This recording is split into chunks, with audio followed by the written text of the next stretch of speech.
அனைவருக்கும் வணக்கம். கோவையில் கல்லூரி மாணவர் ஒருவர் சக மாணவர்களாலே அடித்து கொடூரமாக கொலை செய்யப்பட்டிருக்கார். அதுவும் 20 பேர் சேர்ந்து ஒரு மாணவரை ஒரு மைதானத்தில் வச்சு அடித்து கொண்டிருக்காங்க. இதற்கு காரணம் கஞ்சா அப்படின்ற ஒரு செய்தி வெளியே வந்திருக்கு. அந்த பெற்றோர்கள் கண்ணீர் விட்டு கதறதை நீங்கள் எல்லாரும் சோஷியல் மீடியாவிலையும் பார்த்துருப்பீங்க. இதை கல்லூரி நிர்வாகம் ஒரு மாதிரியாகவும் காவல்துறை ஒரு மாதிரியாகவும் சொல்கிறாங்க. இதில் சட்டசபையில் எதிர்க்கட்சி தலைவர் 2 நாளுக்கு முன்னால் பேசியிருக்காரு. அந்த அளவுக்கு பெரும் பேசு பொருளாக மாறி நிற்குது. உண்மையிலே என்ன நடந்துச்சு? இந்த மாணவர் கொலைக்கு காரணம் என்ன? கஞ்சா புழக்கம் காரணமா? அப்படிங்கிறத பார்க்க போகிறோம்.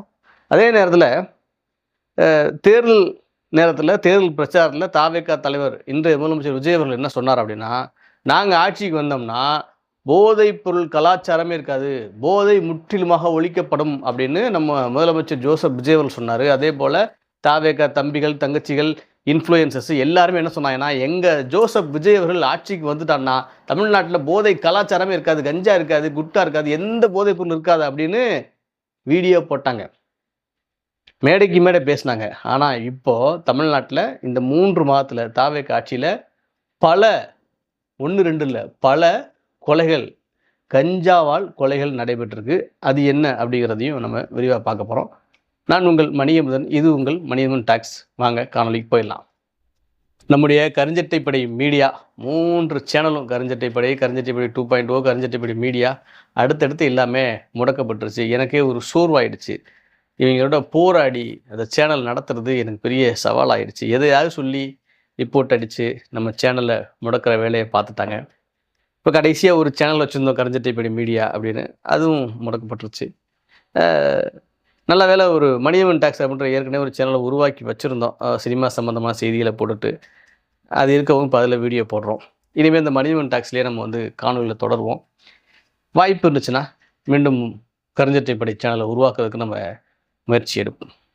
இந்த சேனலை ஆதரிங்க. இப்போது இந்த கோவையில் அமுதன் அப்படிங்கிற ஒரு மாணவர், இவர் கள்ளக்குறிச்சியை சேர்ந்தவர், கோவையில் தங்கி படிக்கிறாரு. 19 வயது இந்த மாணவருக்கு. அந்த கல்லூரியில் இந்துஸ்தான் அப்படிங்கிற ஒரு கல்லூரி, அந்த கல்லூரியில் 3ஆம் ஆண்டு படிக்கிறாரு. அங்கே ஒரு விடுதியில் தங்கி படிச்சுருந்துருக்காரு. இப்போ 10ஆம் தேதி காலையில் கல்லூரிக்கு போனவரை ஒரு 20 பேர் வழிமறிக்கிறாங்க. அவருடைய நண்பர் ஒருத்தர் ஸ்ரீமன் அப்படிங்கிற 2 பேரையும் அழைச்சிட்டு போகிறாங்க, இழுத்துட்டு போகிறாங்க, தூக்கிட்டு போகிறாங்க, போய் கொடூரமாக அடிக்கிறாங்க. அந்த பையன் ஸ்ரீமன்ற பையன் அடி தாங்க முடியாமல் தப்பிச்சு ஓடிடுறான்.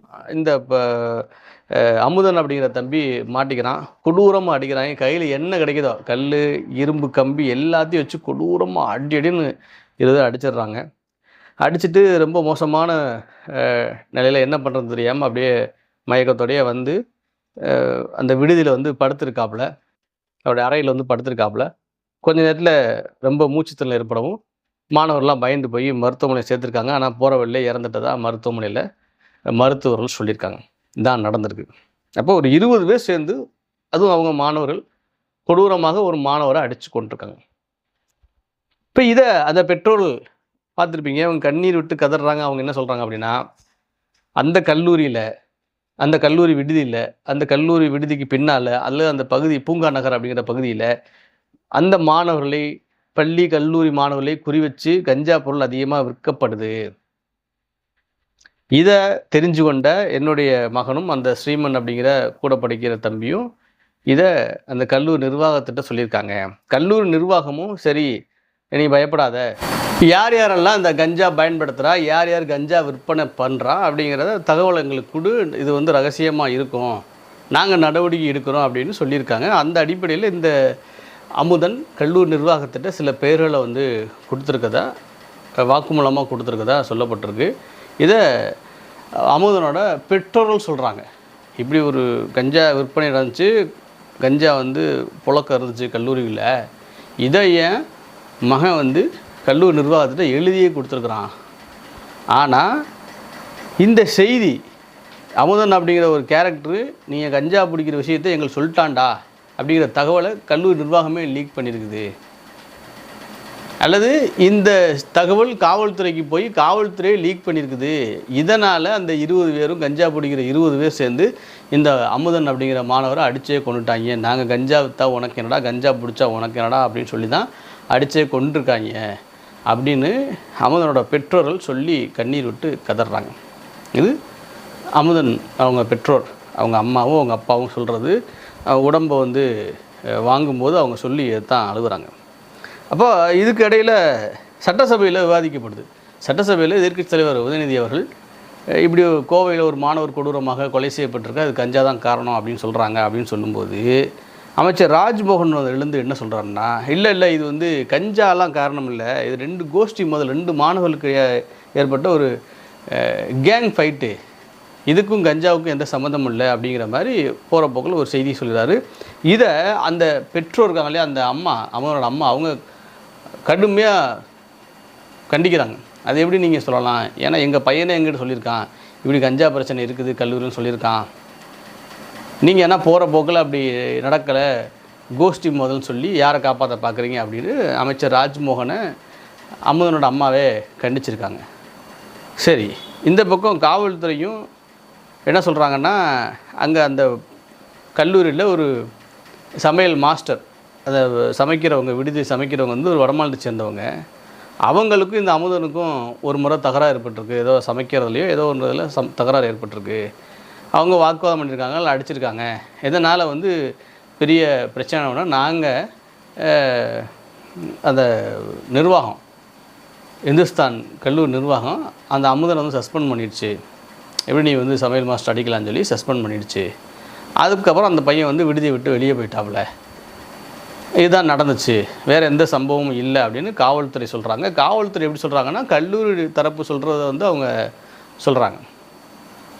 இப்போ காவல்துறை தரப்பு, கல்லூரி நிர்வாகம் தரப்பு ரெண்டுமே சொல்கிறது பெரிய வேறுபாடு இல்லை. 2 பேரும் இவங்க கல்லூரி நிர்வாகம் சொல்கிறத அப்படி எழுதி ஒப்பிக்கிற மாதிரி தான் காவல்துறை தரப்புலேருந்து பெரும்பாலும் சொல்கிறாங்க. 2 விஷயங்கள் தான் மாறி இருக்குது. ஆனால் அந்த பூம்பா நகர் இருக்கு இல்லையா, அந்த அந்த பகுதி, அந்த கல்லூரி நிர்வாகம், அந்த கல்லூரி இருக்க பகுதி, கல்லூரி சுற்றி இருக்க அந்த பகுதி தான் இருக்குல்ல, அங்கெல்லாம் கல்லூரி பக்கத்துலேயே கஞ்சா விற்கப்படுது அப்படின்னு அங்கே இருக்க சக மாணவர்களே சொல்கிறாங்க. எப்போ இந்த பிரச்சனை நேரங்கள்லேயே பல பேர், ஆமாம் அங்கே வந்து நிறைய இடங்களில் கஞ்சா விற்பனை செய்யப்படுது, இதை கஞ்சா அந்த கல்லூரி மாணவர்கள் நிறைய பேர் வாங்கி புகைக்கிறாங்க அப்படின்னு மாணவர்களே சொல்கிறாங்க. எது இந்த அமுதனுக்கு சம்மந்தமே இல்லாமல் இன்னொரு மாணவர்கள் இருப்பாங்க இல்லையா, 2ஆம் ஆண்டு 1ஆம் ஆண்டு மாணவர்கள் இருப்பாங்கள்ல, அவங்களே சொல்கிறாங்க.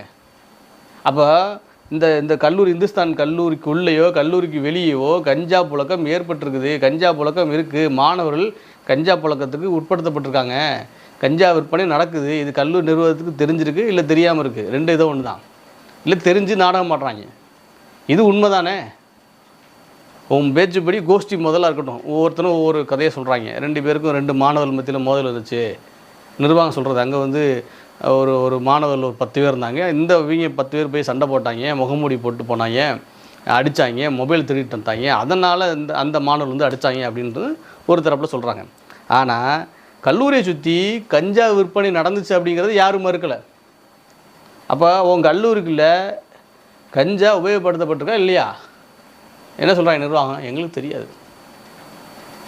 நேற்று பத்திரிக்கையில் கேட்குறாங்க, உங்கள் கல்லூரியில் கஞ்சா விற்பனை செய்யப்படுது, மாணவர்கள் பயன்படுத்துகிறாங்கன்னு சொன்னால் அதெல்லாம் எங்களுக்கு தெரியாதுங்க. அப்புறம் நீ என்ன கல்லூரி நடத்துகிற? லட்சங்களை சம்பாதிக்கிறதுக்கா, கோடிகளை சம்பாதிக்கிறதுக்கா? உன் கல்லூரியில் கஞ்சா பயன்படுத்தப்படுதா, விற்பனை செய்யப்படுதா, மாணவர்கள் பொய்க்கிறாங்களா இல்லையா ஒன்றும் கண்டுபிடிக்க முடியலையா? அப்புறம் நீ என்ன கல்லூரி நடத்துகிற? இது காவல்துறை தெரியாதா? கஞ்சா எங்கெங்கே விற்கப்படும்னு காவல்துறை தெரியுங்க. கஞ்சா விற்பனை எங்கே நடக்குது அப்படின்னு 2 பேர் தெரியும். ஒன்று கஞ்சா விற்கிறவன், கஞ்சா வாங்குறவன், இவங்க ஒரு பக்கம், இன்னொன்று காவல்துறை. தெரியும், தெரியாமல் இருக்காது. பேருக்கு வந்து ஒரு 100 பேர் கஞ்சா ஊற்றா ஒரு 50 பேர் 60 பேர் கைது பண்ணி, பார்த்தியா நாங்கள் வந்து கஞ்சா விற்பனை தடுத்துட்டோம் அப்படின்னு தான் இந்த காவல்துறை வந்து ரொம்ப காலமாக சொல்கிறாங்க. நம்ம திமுக ஆட்சியிலே சொன்னோம், அதிமுக ஆட்சின்னு சொன்னோம். ஏன்னா அந்த கஞ்சா இருக்கிற கும்பலுக்கு நமக்கும் பெரிய ஒரு ஏற்கனவே மோதல்லாம் ஏற்பட்டிருக்கு. மதுரையில் நிறைய பேர் நம்ம அம்பலப்படுத்தியிருக்கோம், நமக்கும் அவங்களுக்கும் நிறைய மோதல்லாம் ஏற்பட்டிருக்கு. அந்த அடிப்படையில் காவல்துறை கஞ்சா விற்கும் கும்பலோடு நிறைய நெருக்கமாக இருப்பாங்க. இதை நீங்கள் மறுக்கவே முடியாது. சில பேர் சொல்லலாம், இல்லைங்க நாங்கள் வந்து அப்படிலாம் இல்லை, நேர்மையாக இருக்கோம். நீங்கள் நேர்மையாக இருக்கலாம், ஆனால் உங்கள் ஸ்டேஷனில் இருக்க எல்லோரும் அப்படி இல்லை அப்படிங்கிறதா உண்மை. இது தாவேக ஆட்சியிலும் தொடருது. அதிமுக ஆட்சியில் திமுக ஆட்சியில் எப்படி கஞ்சா விற்பனை செய்யப்பட்டதோ அதே போல் தாவேக்கா ஆட்சியிலும் தொடருது. நீங்கள் என்ன சொன்னீங்க, நான் முதலமைச்சர் ஆகிட்டேன்னா தமிழ்நாட்டில் போதை கலாச்சாரமே இருக்காது, ஒரு கஞ்சா விற்க விட மாட்டேன். எப்படி அந்த மாஸ்டர் படத்தில் போய் அந்த கஞ்சா எல்லாத்தையும் எடுத்து போய் அப்படி எரித்து கொளுத்துறாரோ அதே மாதிரி எங்கள் அண்ணன் செய்வாரா அப்படின்னு இந்த தாவேக்கா தம்பிகள் தங்கச்சிகள்லாம் வீடியோ போட்டாங்க. ஆன்னு பயங்கரமாக கொந்தளிச்சாங்க. எங்கள் அண்ணன் ஆட்சிக்கு வரட்டும்டா, அத்தனை கஞ்சா விற்கிறோன்னு தூக்கி சுற்றுவாரா, நெத்திலே சுடுவாரா அப்படிலாம் டைலாக் பேசினாங்க இன்ஃப்ளூயன்சர்ஸு.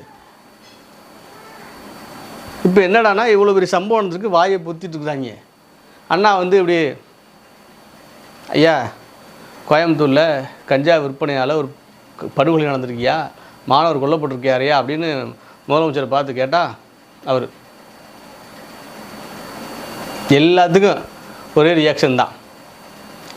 விஜய் நடித்த படம் ஒன்று இருக்கும், மின்சார கண்ணா அப்படின்னு ஒரு படம். அதில் ஒரு 3 கேரக்டர் இருப்பாங்க, மனோபாலா இன்னும் 2-3 பேர் இருப்பாங்க. அதில் ஒரே மாதிரி ரியாக்ஷன் பண்ணுவாங்க. மன்சூர் சொல்லுவார், டே இவங்க என்ன ரியாக்ஷன் கொடுக்குறாங்கன்னே தெரியலையடா, ஒரே மாதிரி இருப்பாங்க. அதே மாதிரி தான் முதலமைச்சர் ஜோசப் விஜய் அவர்கள் என்ன நடந்தாலும் சரி, ஐயா கொலை நடந்துச்சு,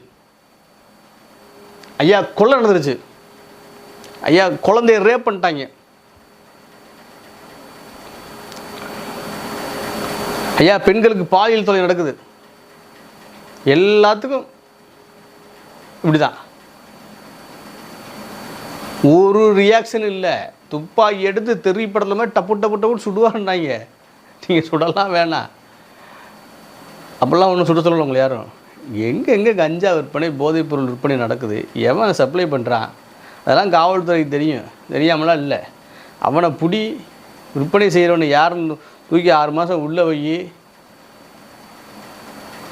கஞ்சா வாங்குறவனை 4 மாதம் உள்ளே வை, அதை செய்.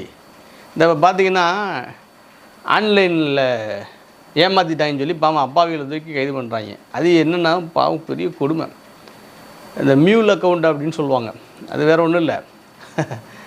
இப்போ உங்களுக்கு நான் வந்து ஒரு 5000மோ 10,000மோ தர்றேன், ஒரு 10,000 தர்றேன், உங்கள் அக்கௌண்ட்டை கொடுங்க, நான் கொஞ்சம் நாளைக்கு பயன்படுத்தி தர்றேன், எனக்கு கொஞ்சம் காசு வர வேண்டியிருக்குது, என்கிட்ட ஒரு அக்கௌண்ட் தான் இருக்குது அப்படின்னு யாராவது சொன்னால் இவங்களும் நம்பி போய் அந்த அக்கௌண்ட்டை கொடுத்துறது. அவன் என்ன பண்ணுவான், வேறு ஏதோ வகையில் ஒரு லட்சக்கணக்கிலேயே கோடிங்கள்லேயே பணத்தை இவங்களுக்கு தெரியாமல் மாற்றி எடுத்துறாங்க. இவனுக்கு எவ்வளோ வந்துச்சுன்னு தெரியாது, யார் இந்த அக்கௌண்ட்டை கொடுத்தானே அவனுக்கு எத்தனை லட்சம் வந்துச்சு எத்தனை கோடி வந்துச்சுன்னு தெரியாது. அவனுக்கு வந்தது வெறும் 10,000மோ 20,000மோ இருக்கும். அவனை தூக்கிட்டு போய் உள்ள வச்சுட்டாங்க. நீ எப்படா அக்கௌண்ட்டை கொடுக்க போச்சு, நிறைய பேர் 850 பேர் கைது, 850 பேர் கைது செய்யப்பட்டாங்க அப்படின்னு செய்தியை வேறு போட்டுக்கிறாங்க. டேய் நீ 880 பேர் கைது பண்ணதில்லை, 800 பேருக்கு மேலே அப்பாவே தான் இருப்பாங்க. ஏதோ பணம் தர்றாங்க, மக்கள் ரொம்ப பாவங்க. சரி 850 பேரை கைது பண்ணிங்கல்ல, 850 பேரை கைது பண்ணிங்க, மியூல் அக்கௌண்ட்டை தன்னுடைய அக்கௌண்ட்டை கொடுத்துட்டாங்க அப்படின்னு சொல்லி கைது பண்ணிங்கல்ல, அந்த அக்கௌண்ட்டை வாங்கினான்ல, அக்கௌண்ட்டை வாங்கி லட்சக்கணக்கில் பணத்தை போட்டான்ல, பரிவர்த்தனை செஞ்சான்ல, அவனை யாராவது கைது பண்ணிடுறீங்களா? எங்கே செய்தி வந்து பார்த்துறீங்களா? ஒரு செய்தியும் வரல. எவன் ஏமாந்து போனாலும் ஒரு 5,000 ரூபாய்க்கோ 10,000 ரூபாய்க்கோ எவன் ஏமாந்து போய் அக்கௌண்ட்டை கொடுத்தானோ அவனை தூக்கி உள்ளே வச்சுட்டீங்க. எவன் லட்சக்கணக்கில் பணத்தை எடுத்தானோ அவனை பிடிக்க முடியல இப்போ வரைக்கும் காவல்துறையால். இதை பாருங்க, இதை சொன்னால் அவங்களுக்கு கோபம் வந்துடும், மணியம்மன் காவல்துறை விமர்சிக்கிற அப்படின்னு வந்து பேசிகிட்டு இருப்பாங்க. சரி, இப்போ நமக்கு இன்னொரு முக்கியமான விஷயம் என்னென்னா, கோவையில் இப்படி கொடூரமான சம்பவம் நடைபெற்றிருக்குது, மாணவர் கொடூரமாக கொலை செய்யப்பட்டிருக்கார். அதுக்கு என்னவோ காரணமாக இருக்கட்டும், அது கொலை தான். ஆனால் முக்கியமான காரணம், மையமான காரணம் கஞ்சா அப்படின்னு சொல்லப்படுதில்ல. அப்போ இதை நீங்கள் கண்டிக்கணுமா இல்லையா? நேர்மையாக சொல்லுங்கள்.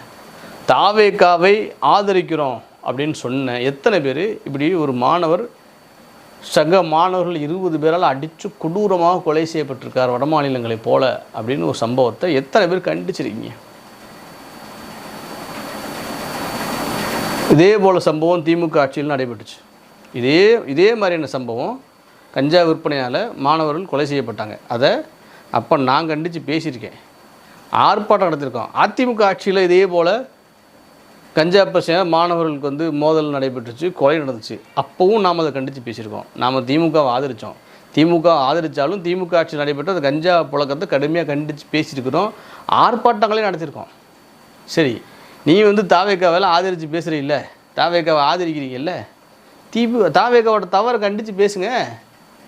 ஏன் பேச மாட்டேறீங்க? நாங்கள் திமுகவை ஆதரித்தாலும் திமுகவோட தப்புன்னு சொல்கிறோம். தாவேக்காவை நீ அது தப்புன்னு சொல்கிறியா? அதை பற்றி பேசுறியா? பேச மாட்டேறான். தாவேக்கா என்ன தவறு, இந்த ஆட்சியில் என்ன தவறு நடந்தாலும் சரி வாய் திறந்து பேச மாட்டுறாங்க. பெண்களுக்கு அபியூஸ் நடந்தாலும் சரி, கொலை நடந்தாலும் சரி, எதையும் பேச மாட்டுறாங்க.